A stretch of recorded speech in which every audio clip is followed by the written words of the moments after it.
The silence of stone, 7 shadows cast by Spartan wives. The first light has not yet touched the peaks of Mount Taygetus when the city of Sparta awakens to its ancient rhythms. In the pre-dawn darkness, stone floors echo with the measured steps of warriors preparing for another day of discipline, another test of the blood that flows pure through their veins. But there are other sounds in this city of warriors, softer, more dangerous sounds that slip through the shadows like secrets too heavy for the light of day. The wind carries whispers through the olive groves, stories that mothers tell only to their daughters, and only when the men are far from their hearths. These are the tales of the 7 shadows, the punishments so subtle, so devastating, that they could break a soul without ever drawing blood. For in Sparta, where death was preferable to dishonor, there were fates far worse than the grave. Listen closely, for these stories are not often told.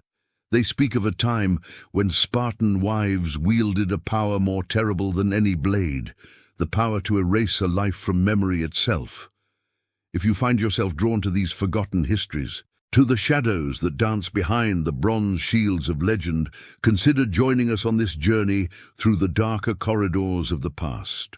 Subscribe to hear more of these untold stories, these whispers that history tried to bury. In ancient Sparta, lineage was everything. Not merely a matter of inheritance or social standing, but the very foundation upon which the state rested its claim to divine favor. The Spartans believed themselves descended from the gods themselves, their blood a sacred trust passed down through generations of heroes. To dilute this blood, to allow it to flow impure through illegitimate channels, was not simply a personal transgression, it was a crime against the cosmos itself. The women of Sparta understood this responsibility, perhaps better than the men. While their husbands and sons trained for war, glorying in the clash of bronze and the promise of a hero's death, the wives guarded something far more precious and fragile, the purity of the bloodline that made such heroism possible. They were the keepers of legitimacy, the guardians of a heritage that stretched back to the mists of time. But what happened when that sacred trust was broken? When passion or weakness or simple human frailty created children who carried Spartan blood but bore the stain of illegitimate birth? The law offered little guidance for such cases. Death was reserved for enemies and cowards. Exile was for those who had failed in battle. But for the children born in shadows, for the bastards who shared the blood, but not the blessing of legitimate birth, the wives of Sparta devised punishments far more creative and infinitely more cruel.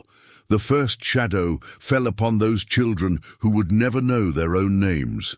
In the house of Alcippe, wife of the warrior Lysander, there came a child on a night when her husband was 3 months gone to war. The midwife who delivered the infant, a boy healthy and strong, was bound by oath to speak only what she was told to speak. The child was given no name at his birth, for in Sparta only legitimate heirs could claim the right to be called by anything other than their function. The boy grew in silence. He was fed and clothed, but never spoken to directly. When others addressed him, they used only gestures or the pronoun reserved for objects without souls. "It will fetch the water," Alcippe would say. "It will tend the fire." The servants, bound by their mistress's will, spoke of him only as the shadow or the nameless one. By his 7th year, when legitimate Spartan boys were taken from their homes to begin their training, the nameless child had learned a different lesson. He had learned that to exist without a name was to exist without a soul, to breathe and move and think, while remaining fundamentally absent from the world of human recognition. He understood that he was alive, but he also understood that in every way that mattered to Sparta, he had never been born. The child would live his entire life this way, growing tall and strong like his legitimate half-brothers, but forever separated from them by the invisible wall of namelessness. In a society where a man's name was his most precious possession, where genealogy was recited like prayer and ancestry was worn like armor, to be nameless was to be dead while living. When Alkip's husband returned from war and discovered the situation, he said nothing. He had his own suspicions about the child's parentage, but to acknowledge the boy's existence, even to punish him, would have been to admit that his wife's indiscretion had created something worth acknowledging. Instead, the nameless child became part of the household's furniture, as permanent and unnoticed as the stones in the walls. The second shadow fell upon those who would know their names but never hear them spoken aloud. In the hills above the city, where the winds carried the scent of wild thyme and the sound of distant training grounds, lived Penthesilea, whose husband commanded a squadron of the city's finest warriors. Her transgression had been born of loneliness during the long campaigns, and her punishment was subtle as spider's silk and twice as binding. Her bastard daughter, born when the pomegranates were ripening on the trees, was given a name, but it was a name that could never be spoken. The child was called Irene, meaning peace, but the name existed only in written form, carved into a small stone that her mother kept hidden beneath her loom.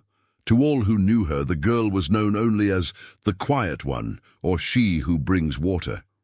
Penthesilea ensured that her daughter learned to read this name, to trace the letters with her finger and understand the meaning of the word that belonged to her. But the cruelest aspect of this punishment was not the silence that surrounded the name. It was the hope it represented.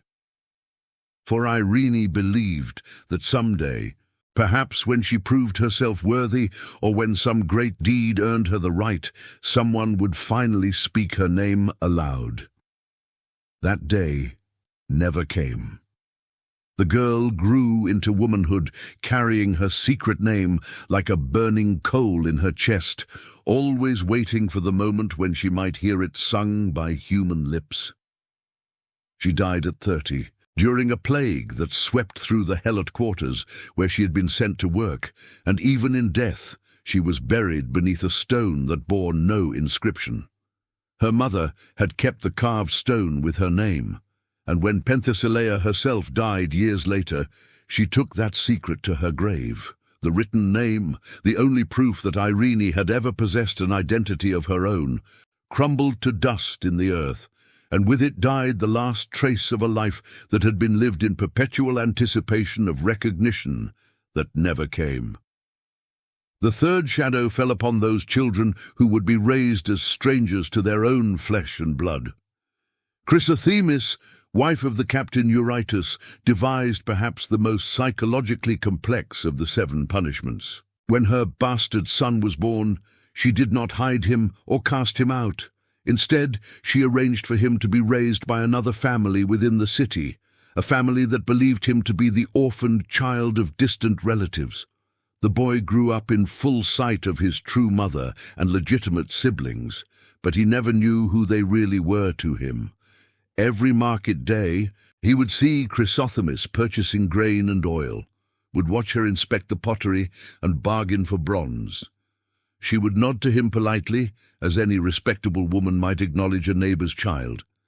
His legitimate half-brothers would wrestle with him in the gymnasium, would share meals at public festivals, would train alongside him when they reached the age of the agoge. But none of them knew they shared blood, and the boy who lived as their friend was forbidden forever from claiming them as family. The exquisite torture of this arrangement was its proximity to normalcy. The bastard child grew up believing he had no family beyond his adoptive parents, while his true family lived and breathed and moved through his daily world like ghosts he could touch but never truly see. He would wonder at the resemblance he shared with certain young men, would feel an inexplicable kinship with the woman who always seemed to be watching him with particular intensity at public gatherings. Chrysothemis found a dark satisfaction in this arrangement. She could see her son grow strong and healthy, could watch him develop the skills and character of a Spartan warrior, but she was spared the daily reminder of her transgression. More importantly, she had ensured that her legitimate children would never be tainted by association with their bastard brother. They could interact with him freely, could even develop genuine affection for him, all while remaining pure in the eyes of society and the gods. The bastard son lived his entire life with a gnawing sense of incompleteness, a feeling that somewhere in the world were people who truly belonged to him. But he never learned the truth. When he died in battle against the Messenians, fighting alongside his own half-brothers, he died believing himself alone in the world. Chrysothemis watched from the walls as his body was brought back with the honored dead, and she wept for him.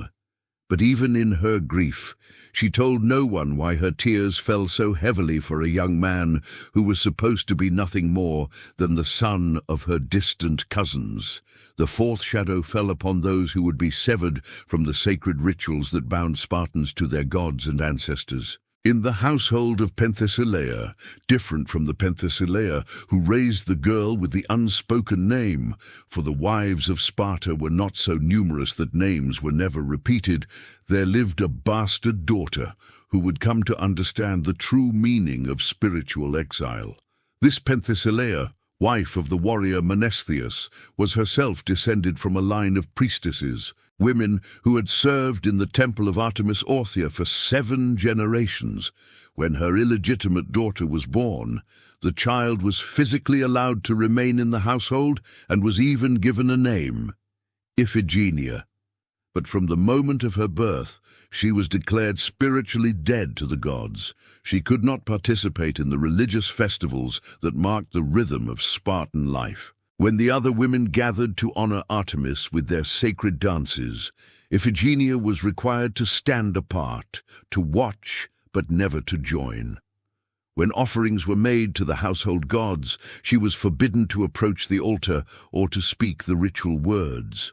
Most devastating of all, she was excluded from the ceremonies that honored the ancestors. In Sparta, where the dead heroes were believed to watch over their descendants and to lend their strength to the living, to be cut off from this ancestral communion was to be spiritually orphaned. Iphigenia grew up knowing that when she died, no one would speak her name at the annual festivals of the dead. No offerings would be made to her spirit. No descendants would claim her as an honored ancestor. The child learned to watch the religious life of her community like a hungry person watching others feast. She memorized the hymns she was not allowed to sing, learned the steps of dances she was forbidden to perform. She understood the theology and mythology of her people more deeply than many legitimate daughters, precisely because she was forever excluded from participating in them. As she reached womanhood, Iphigenia developed a reputation for an almost supernatural understanding of religious matters. People would quietly consult her about the interpretation of dreams and omens, about the proper way to appease the gods when things went wrong. But her knowledge came with the bitter irony that she, who understood the divine better than almost anyone, was herself condemned to eternal separation from the gods she served through her wisdom. When the Persian invasions came, and every Spartan woman was called upon to pray for the safety of their men, Iphigenia was forbidden to add her voice to the supplications. She stood silent while her own half-brothers marched off to war, unable to invoke divine protection for them, unable to promise the gods her own devotion in exchange for their safe return. She lived through the entire campaign, knowing that if her brothers died, she would bear some responsibility for their deaths, for she alone among their family had been unable to intercede with the gods on their behalf. This spiritual exile created a woman of profound inner torment. Iphigenia believed deeply in the gods, understood their power and their requirements, but was herself cut off from their grace. She lived her life as a theologian without salvation, a priestess without a temple, a worshipper forbidden to worship. Here, in this moment, Let us pause to consider the strange mathematics of memory and forgetting. In Sparta, where everything was preserved, genealogies stretching back to the heroes of Troy, battle songs commemorating victories from generations past, even the names of warriors who died gloriously in defeat. The bastard children represented a different kind of preservation. They were living monuments to the things that Sparta wished to forget. Yet forgetting, the Spartan wives discovered, was more difficult than remembering. To truly erase someone, you must first acknowledge that they exist. To successfully punish them for being born, you must constantly remember why they deserve punishment.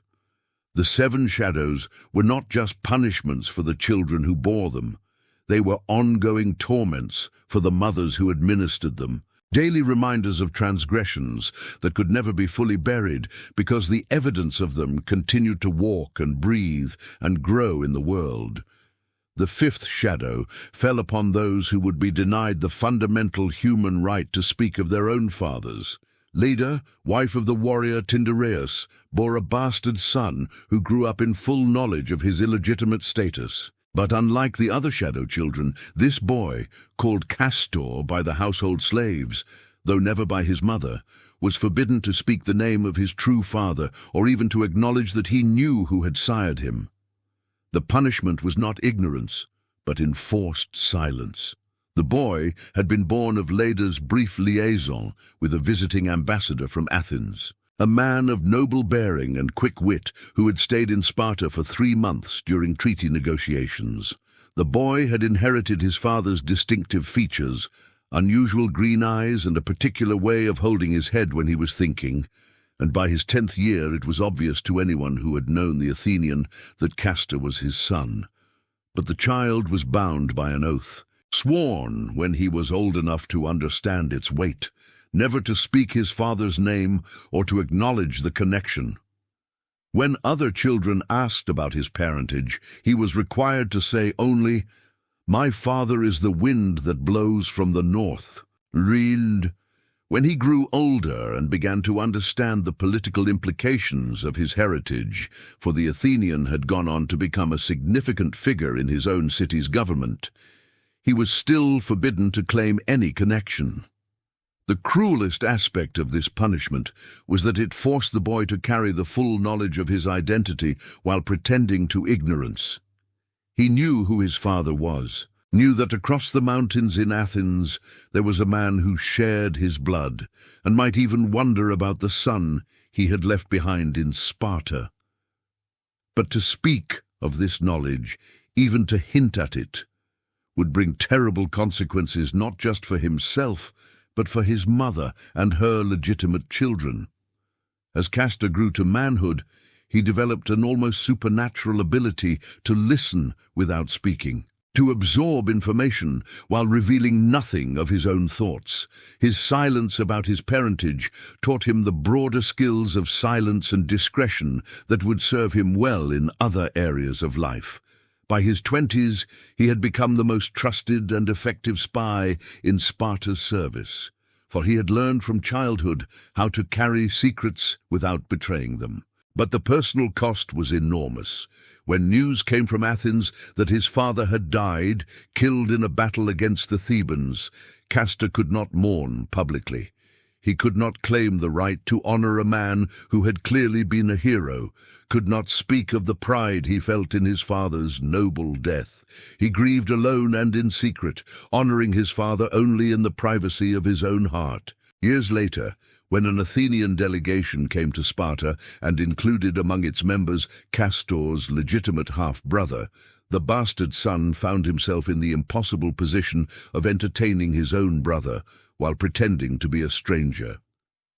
The Athenian commented on Castor's unusual eyes, mentioned that he reminded him of someone, but Castor could only nod politely and change the subject. The 6th shadow fell upon those who would be transformed from Spartans into helots through the alchemy of social magic.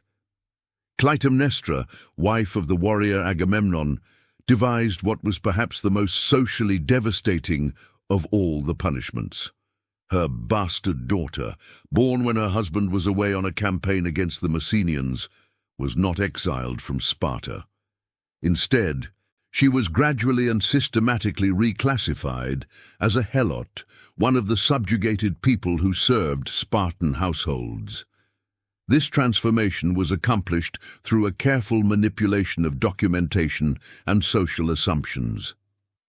The child, called Electra, was initially raised as a free person, but as she grew older, small changes were made to her status. Her name was entered into the wrong registers. Her mother began to refer to her as our helot girl when speaking to neighbors.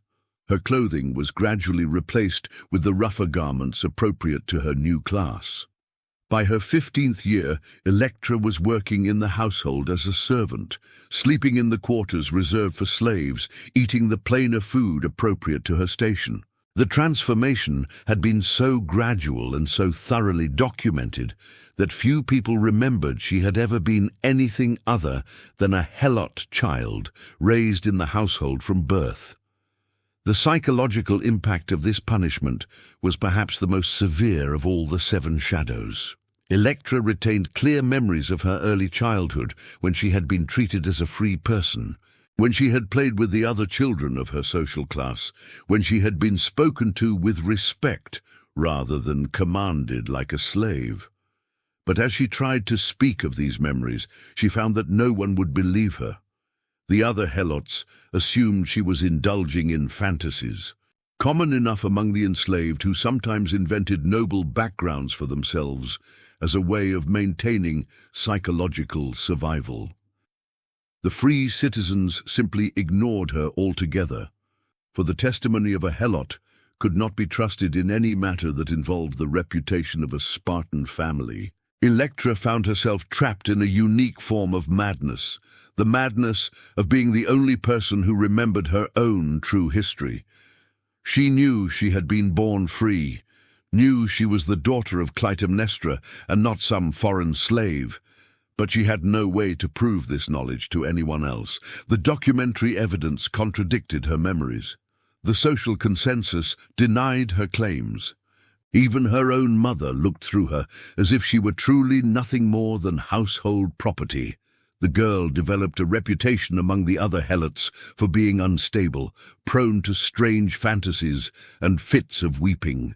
She would sometimes stand in the courtyard, staring at her mother with an intensity that made the other slaves uncomfortable. She would mutter under her breath about injustices that made no sense to anyone else, about a time when things were different, when she belonged somewhere else. As Electra aged into womanhood, she gradually stopped speaking of her memories altogether. She learned to perform the role of a helot so convincingly that even she sometimes forgot who she had once been. But in the deepest part of the night, when the household was sleeping and she lay on her straw mattress in the servants' quarters, she would whisper her true name into the darkness and try to remember what it felt like to be free. The 7th and most elaborate shadow fell upon a child who would be erased so thoroughly from Spartan records that he would become a living ghost, present but invisible to all official recognition. In the house of Cassandra, wife of the commander Priam, there came a son whose punishment would surpass all others in its terrible completeness. The child was born healthy and strong, with the distinctive features of his mother's line and the bearing that marked him as a natural warrior. But from the moment of his birth, he was declared to be dead. Official death records were filed with the city magistrates. A funeral was held, complete with mourning rituals and the burial of an empty shroud. The child's name was carved on a memorial stone in the family burial ground. To all legal and social purposes, he had lived for one day and then died of a fever that swept through many newborns that harsh winter. But the child himself continued to live, raised in secret by a network of servants and distant relatives who had been sworn to absolute secrecy. He grew up knowing that according to all official records, he did not exist. He could never appear in public, could never be seen by anyone who might recognize his resemblance to his mother or her legitimate children. He was a living person who was officially dead, a breathing ghost who could never be acknowledged by the world of the living. The boy, known only to his secret caregivers as Orestes, was raised in a series of hidden chambers and remote farms on the edges of Spartan territory. He received an education. His mother ensured that he learned to read and write, that he understood history and philosophy and the arts of war. But all of this knowledge was theoretical, for he could never put it into practice in the real world. He was probably the most well-educated dead person in the history of Sparta. As Orestes grew to manhood, the psychological pressure of his impossible existence began to take its toll. He understood that he was alive, but he also understood that his life was meaningless in any context that mattered to human society. He could never marry, for no legal marriage could be contracted with a dead person. He could never own property, could never hold office, could never even be seen walking the streets of his own city, yet he was also aware that he was being preserved for some purpose. His mother continued to fund his upbringing, continued to ensure that he was educated and trained, as if someday his existence might matter.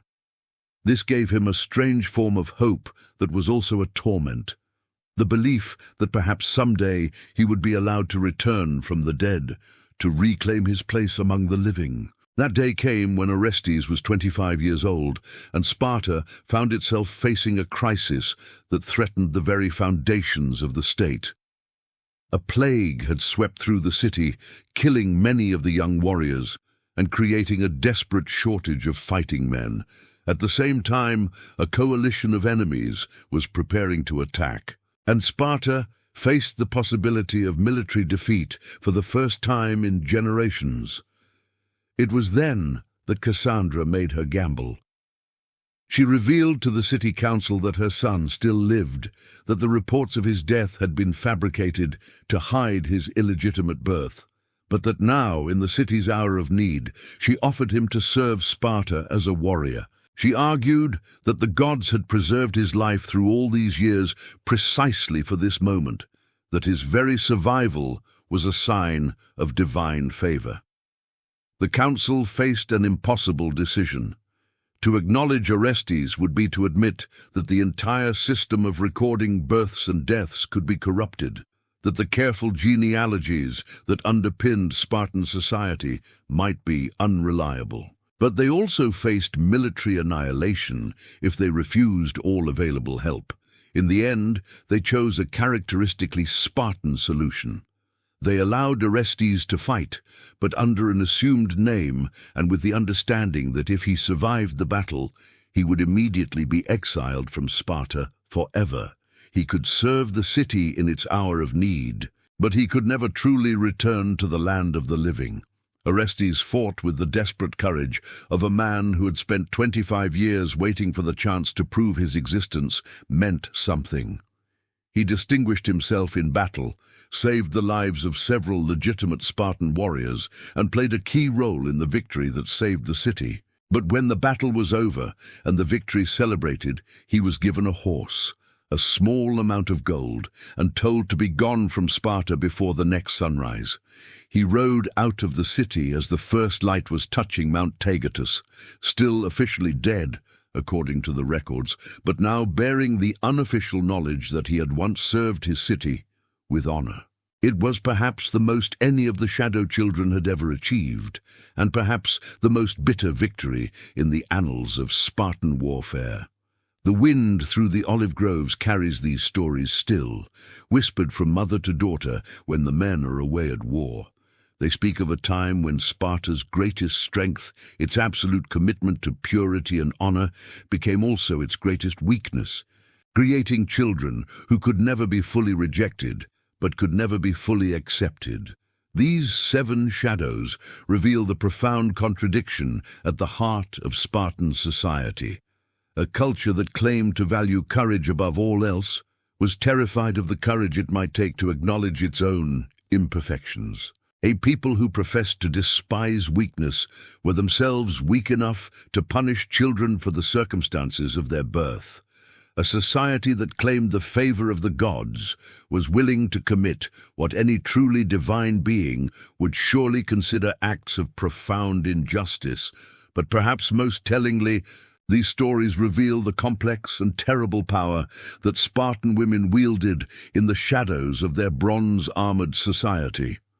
While their husbands conquered enemies on distant battlefields, the wives of Sparta fought different battles on the home front, battles for legitimacy and purity and social control. They won these battles through weapons far more sophisticated than swords or spears, through the manipulation of memory and identity, through the careful orchestration of social death and spiritual exile. The 7 shadows they cast were not simply punishments for illegitimate children. They were demonstrations of a power so complete and so subtle that it could erase people from existence without killing them, could deny them life while leaving them alive, could transform the living into the dead through nothing more than the force of collective agreement to pretend that reality was other than it was. In the end, the bastard children of Sparta learned a lesson that their legitimate brothers never had to confront, that existence and recognition were 2 different things, that it was possible to be completely alive and completely erased at the same time. They learned that in a society where honor was everything, dishonor was not the opposite of honor. It was the absence of honor, a void so complete that even the vocabulary to describe it was forbidden. Sparta taught its legitimate sons to die with honor, to choose death rather than shame, to seek glory even in defeat. But what it feared most, what it worked hardest to eliminate, were not the enemies who might defeat its armies or the cowards who might flee from battle. What Sparta feared most were the living proofs of its own imperfection, the shadow children who carried Spartan blood but could never be allowed to claim Spartan identity. The 7 punishments were Sparta's attempt to have it both ways, to preserve the fiction of purity while acknowledging the reality of human weakness, to maintain the myth of divine favor while dealing with the messy complications of actual human life.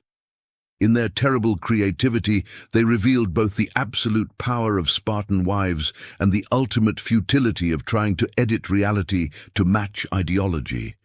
For in the end, the shadows cast by the 7 punishments proved longer lasting than the bronze memorials erected to legitimate heroes. The bastard children, denied their names and identities, became paradoxically more memorable than their honored siblings.